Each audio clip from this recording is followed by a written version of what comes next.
Hi everyone, welcome to the English Vault. Today we follow Cesar Chavez, a man who helped turn the hidden labor of farm workers into a national question of dignity. His story is not about sudden power. It is about patience, sacrifice, nonviolent discipline, and the quiet belief that people treated as invisible could stand together and be seen. Chapter 1. A Childhood Shaped by Work.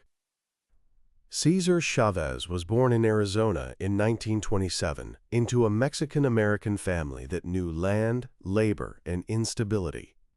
His early years were marked by the Great Depression, economic pressure, and the loss of his family's farm. That loss changed the direction of his life. When his family became migrant farm workers, Cesar experienced a world many consumers never saw. The work was hard, seasonal, and uncertain. Families moved from place to place, following crops and trying to survive. A child could learn quickly that food on a table often came from people whose own tables were not secure. School was difficult because movement interrupted education. Cesar attended many schools and faced discrimination. He learned that poverty could make a child feel temporary, as if every place was only a stop before the next field, the next job, the next struggle. But hardship also taught him to observe. He saw how farm workers bent their bodies under heat, how families endured low wages, and how fear could keep people quiet. He saw dignity in people who were not treated with dignity by the systems around them. He also saw how invisible labor could become normal to everyone else. People bought fruit, vegetables, and grapes without knowing the names or conditions of the workers behind them. The distance between consumer and worker was not only physical, it was moral. The country enjoyed the harvest, while often ignoring the human cost of the harvest. For young Cesar, these lessons did not arrive as theory. They arrived through movement, exhaustion, and family experience. He understood the shame that poverty tries to place on people. He also understood that the shame did not belong to the workers. It belonged to a system that needed their labor, but did not honor their lives. This early life gave him more than sympathy. It gave him memory. Later, when he organized workers, he was not speaking about strangers. He was speaking about people whose lives looked like his own family story. Chapter 2. Learning the Power of Organization. Before Cesar Chavez became a national labor leader, he learned organizing through community work. He joined the Community Service Organization, where he helped Mexican-American communities with voter registration, citizenship issues, and local problems. This period mattered because it taught him that change required structure. Anger could begin a conversation, but organization could sustain it. People needed meetings, records, trust, strategy, and leaders who would keep showing up after the emotional moment passed. Cesar learned to listen. Good organizing is not only giving speeches, it is sitting with people, hearing what they fear, learning who has influence, understanding what pressures shape their choices, and building enough trust that action becomes possible. Listening became one of his most important tools. A community organizer has to notice what people say and what they are afraid to say. He has to understand the difference between disagreement and fear. He has to know when a family needs information, when it needs courage, and when it needs proof that other people will stand beside it. He also learned that people who feel powerless may not believe change is realistic. A leader cannot simply tell them to be brave. He has to help them experience small forms of power together. One signature, one meeting, one vote, one march. Each step teaches the body that fear does not have the final word. Cesar's style was quiet, disciplined, and intense. He was not the loudest figure in every room, but he had a deep commitment to method. He believed that poor workers could organize if the movement respected their culture, their families, their faith, and their daily realities.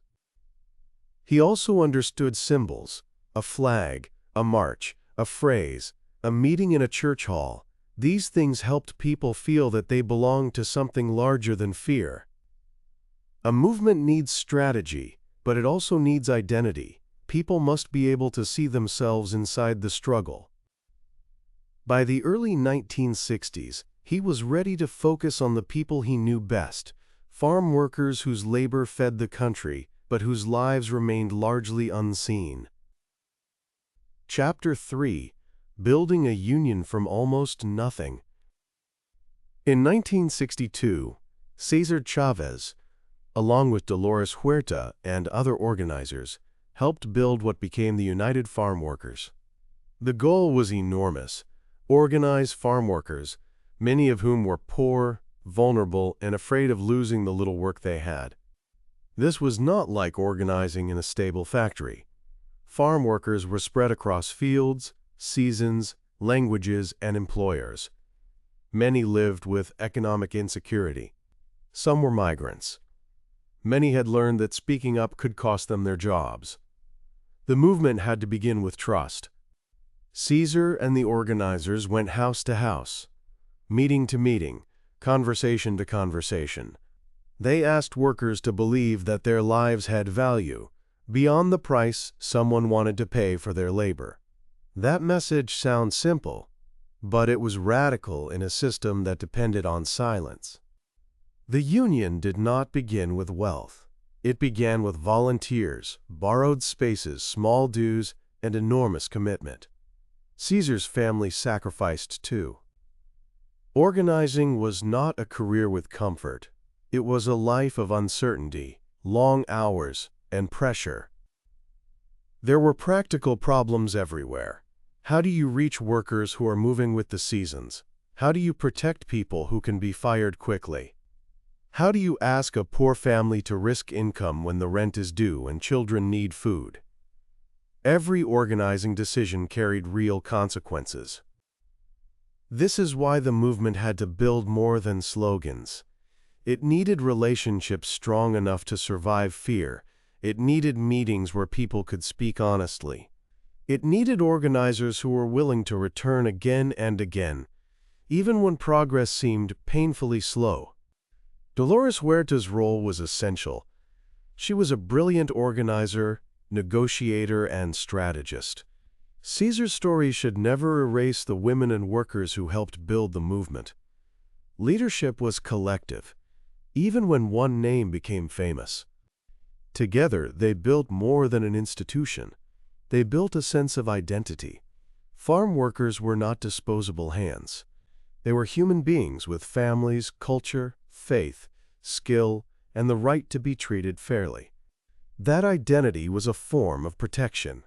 When a worker believes he is alone, fear becomes heavier. When workers begin to see themselves as part of a community with a shared name and shared purpose, fear does not vanish, but it becomes easier to carry. Chapter 4: The Grape Strike. In 1965, Filipino grape workers in Delano, California, began a strike against grape growers. Cesar Chavez and the largely Mexican-American farm worker movement joined them. This alliance became one of the defining moments of the struggle. The strike demanded better wages and conditions.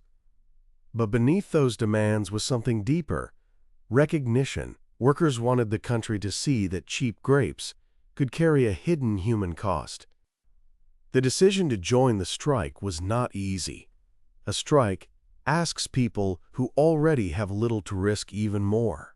It asks them to trust that collective pressure can create change before hunger and fear break the line. That kind of trust cannot be demanded.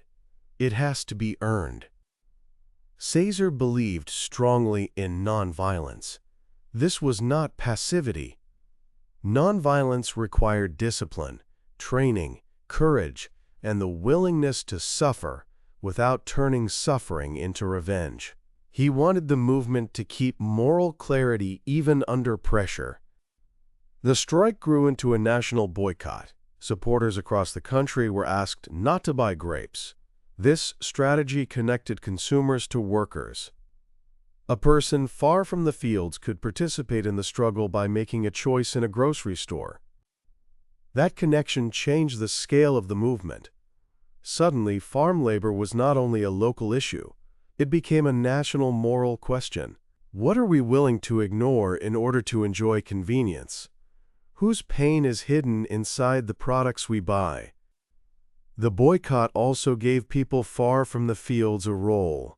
Students, churches, unions, families, and ordinary shoppers could take part.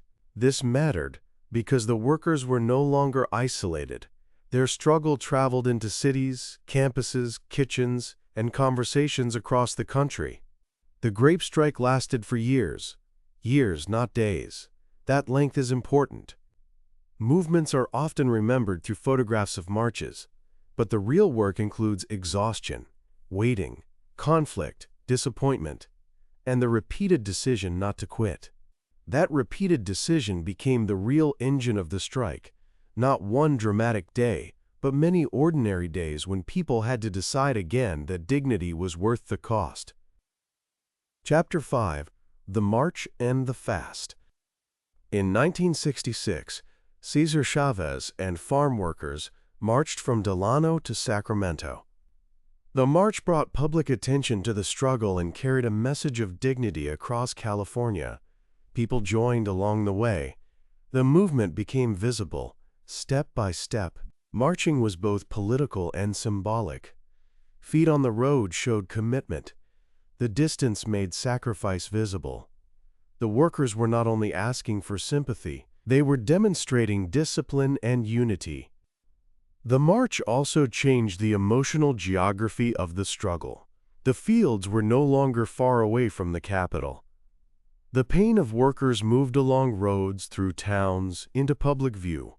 Each step said that the people who harvested food also belonged in the story of California and the nation.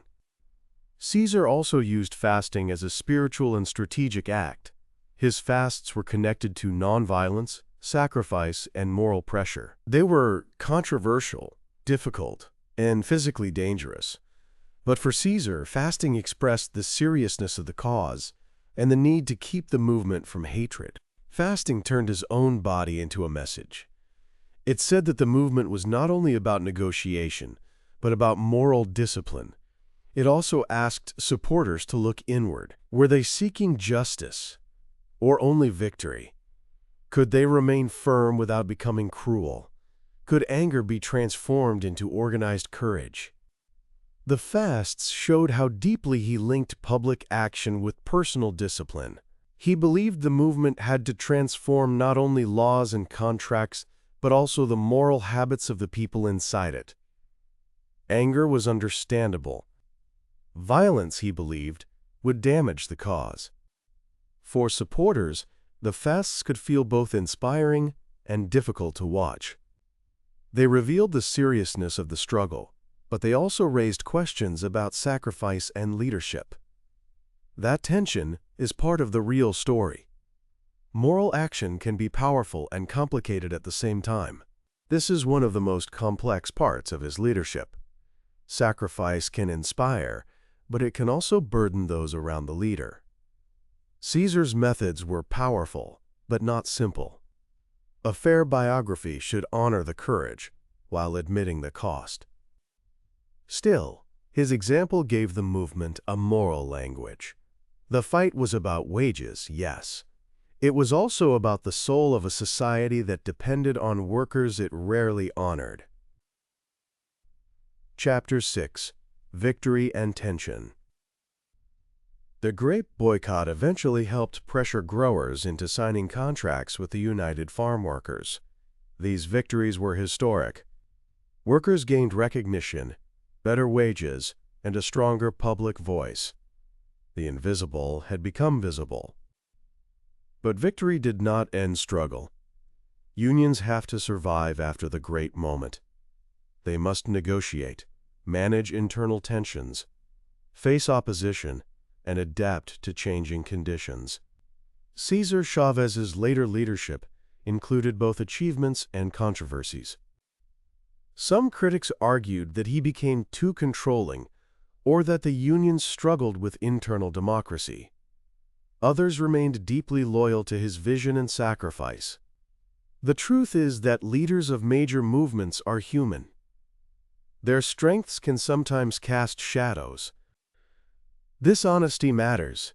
Inspirational biography should not turn a leader into marble. Cesar's discipline, intensity, and moral certainty helped build a movement.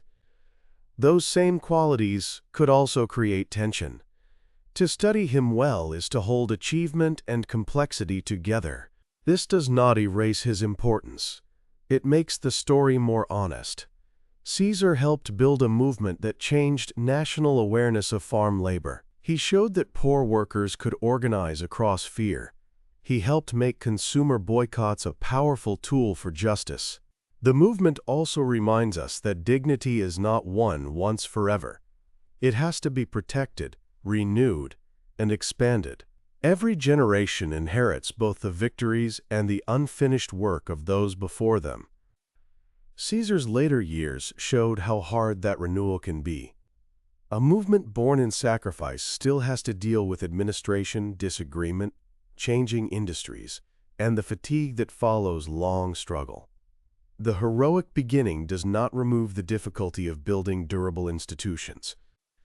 Caesar's life was not a perfect statue.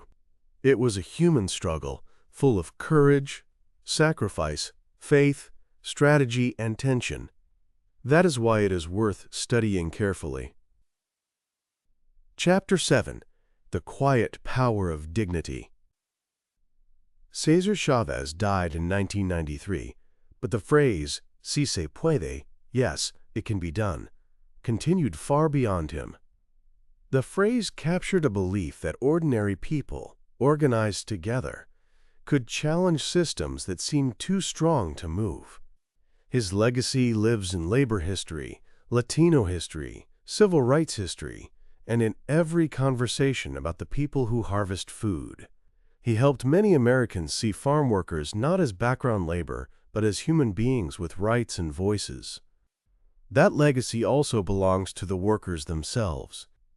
It belongs to the families who marched, the people who held signs, the organizers who knocked on doors, the supporters who refused grapes, and the communities that kept the movement alive when the headlines moved on. The quiet power of his story is that it makes dignity practical. Dignity is not only a feeling. It is a contract, a wage, a safe workplace, a school day not interrupted by hunger, a family not forced to accept invisibility. It is also memory. A society that forgets the worker forgets part of itself. Cesar Chavez kept asking the country to remember. And remembering changes what we are willing to ignore. It changes the moral price of silence. It makes comfort less innocent. Now. His life also asks consumers to look differently. Food does not arrive by magic. Behind it are hands, backs, weather, transport, risk, and labor. To eat without thinking is easy. To remember the worker is an act of moral attention. That attention does not require guilt alone. It requires awareness. It asks us to understand that dignity in work is not a luxury issue. It is part of the human meaning of daily life. The people who feed others should not have to disappear to do it. Cesar Chavez did not organize alone, and he did not solve every problem, but he helped build a path. He showed that nonviolent discipline, community trust, and collective sacrifice could turn ignored suffering into public responsibility. His story asks a simple but uncomfortable question: who becomes invisible so that other people can live comfortably? Once that question is asked honestly, the world looks different. The field is no longer just a field. The grape is no longer just a grape. The worker is present. So when we remember Cesar Chavez, we remember more than a labor leader, We remember a child of migrant work who learned the cost of invisibility and spent his life asking the country to see. We remember that quiet power can still be power when it is rooted in dignity, patience, and people standing together. We also remember that movements are built by many names, including names history does not repeat often enough. The lesson is not to wait for one perfect leader. The lesson is to build enough trust that ordinary people can become brave together. Keep listening, keep building your English, and keep noticing the hands behind the things that make life possible.